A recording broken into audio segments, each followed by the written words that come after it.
With Mario plus Rabbids Kingdom Battle coming out in October, I decided to look back in time to some of the other 3D Mario games we've had in the past, and I was able to determine two things. The first determination is the fact that Nintendo knows how to make a damn good 3D adventure game, and second is that there was one game out of the entire 3D Mario collection for some reason got so much hate, and by hate I mean tons of hate, especially when this particular game was announced and released. From the title of this video alone, you probably guessed it. That game is Super Mario 3D World. When this game was released back in 2013, nearly 1 year after the Wii U's release, it had been over 3 years since the fans had seen a Mario 64 style game, with Galaxy 2 releasing in 2010 and 3D Land releasing in 2011 for the 3DS. Fans were so excited to finally get what they were waiting for, and with the release of a new console as well, everyone thought that Nintendo was gonna have something amazing up their sleeve. But to everyone's surprise, they were completely wrong.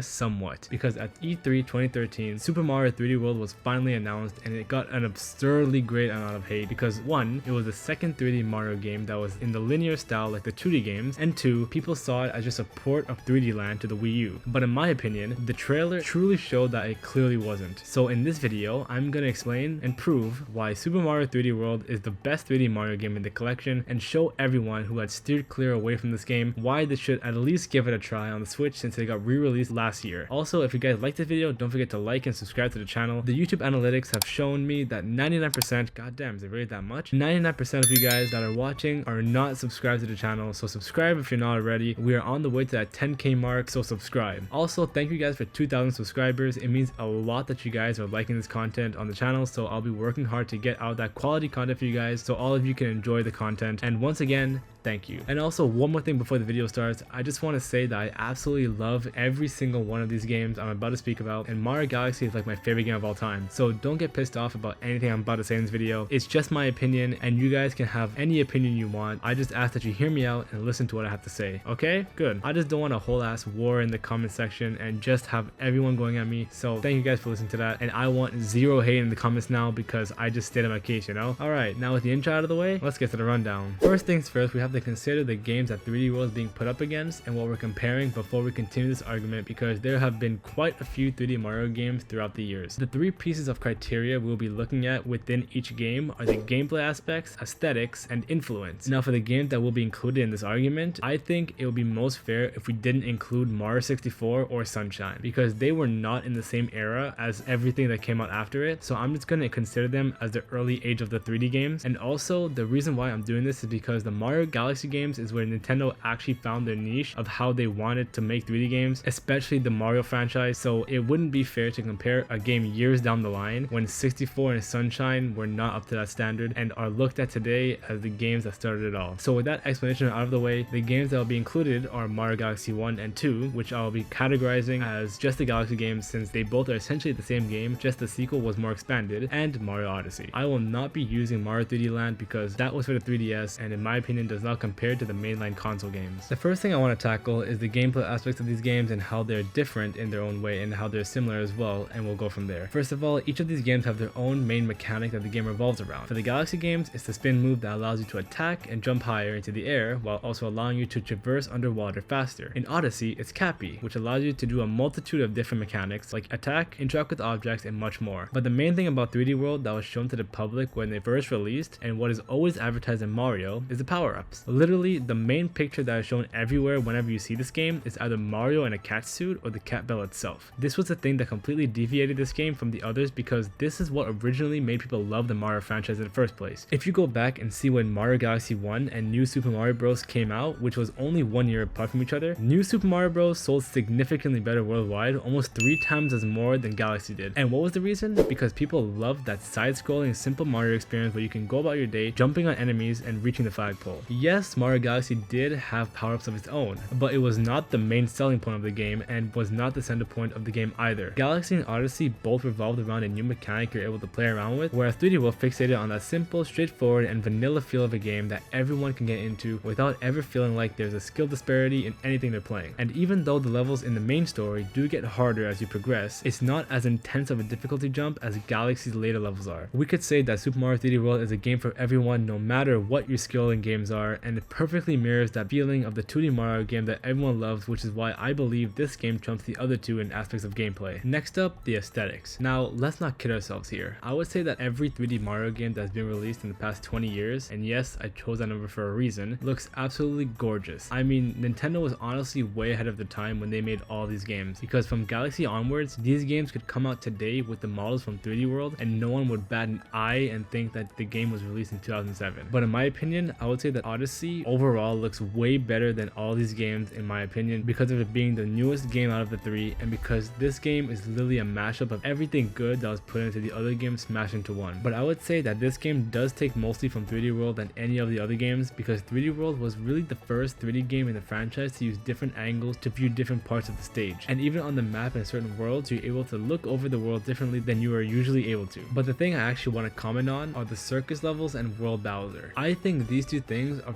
probably the best aesthetically looking pieces of media shown in a Mario game, because first of all, the map area of World Bowser looks absolutely stunning and just awesome along with the music, and also you're able to see different aspects of the map area in the actual levels, such as these towers that appear behind the castle are actually implemented within the levels themselves, so you know exactly where you are. And don't get me started on the final level of World Bowser. This sequence doesn't get enough credit for how beautiful and terrifying it is, and just how humongous the tower is compared to you, but astounding to see it in its full glory so that you know you're about to face the final boss. So in conclusion, I would say that Mario Odyssey overall looks better, but Mario 3D World's atmosphere and backgrounds and overall environment aesthetically is way more pleasing than Odyssey and Galaxy. And I know I just sucked off Odyssey and 3D World for probably 2 minutes straight, but Galaxy also looks absolutely amazing, especially all the characters and all the different unique galaxies. But in my opinion, the backgrounds in every galaxy is very repetitive, and even though the art and animation for the different levels individually look outstanding, the space background is very repetitive sometimes, which gives 3D World the edge because of that extra attention to detail. Now finally, we've reached the final topic of the video, and the artifact to seal the coffin is the influence that each game had on the other. Now this doesn't apply to Odyssey since it is the latest 3D Mario game to release, so in this part we're only going to be looking at how the Galaxy game and 3D World influenced Odyssey, so let's go. I would say as a free roam 3D game, Galaxy very clearly influences Odyssey the most, but I would even say that Odyssey takes a more Mario 64 approach to how each kingdom is set up, because within each kingdom of Odyssey there are multiple different moons you can get on your way to defeat whatever the final boss of that kingdom is to be able to gain world peace. But this can be done all in one shot rather than in 64 where you can only get certain stars within certain levels. But as a game in this category in general, I would say that the Galaxy games influenced Odyssey the most, especially the soundtrack and the different sub areas in the game were probably inspired by the second Galaxy game, because that was the first 3D Mario game to have legitimate sub areas for the hidden stars. And as for 3D World, I would say that other than Cappy, most of the mechanics that were found in 3D World was transferred into Odyssey, such as the rolling and diving mechanic often used in Odyssey. I would say as a whole, Super Mario Galaxy did last a longer impression on the 3D Mario franchise in the long run, but 3D World did introduce many core mechanics and enemies such as the Taifu that were and will be used in future Mario games, and allows the future 3D Mario games in the franchise to be better than the past ones ever were. But after everything said and done, I think I have somewhat proved to some of you that Mario 3D World is the best Mario game in the franchise, and even though it was hated at the beginning of its run, the re-release was even more successful than the original release, so I think I've proven my case here. Just know that Super Mario Galaxy may be the most revolutionary game in the franchise, but Super Mario 3D World will be remembered as the game that was looked down upon for years but eventually earned the community's respect, and is the definition of don't judge a book by its cover. And with that, we've reached the end of the video. I know most of the stuff I said in the video was a bit stretched, but I had to get my point across, and honestly a lot of the points I brought up did make sense. And I want to make this clear again that I love every single one of these games, so tell me whatever you please in the comments. But at the end of the day, all of these games are spectacular and some of the greatest games ever released, so thank you Nintendo for releasing this game and allowing us to experience them, and I'm really excited for the Rabbids game. So if y'all want me to talk about that game, leave a comment down below telling me. And as always, at the end of every video, I hope y'all have an amazing rest of your day. Don't forget to like and subscribe for more content like this. Stay safe, stay healthy, and I'll see y'all next time.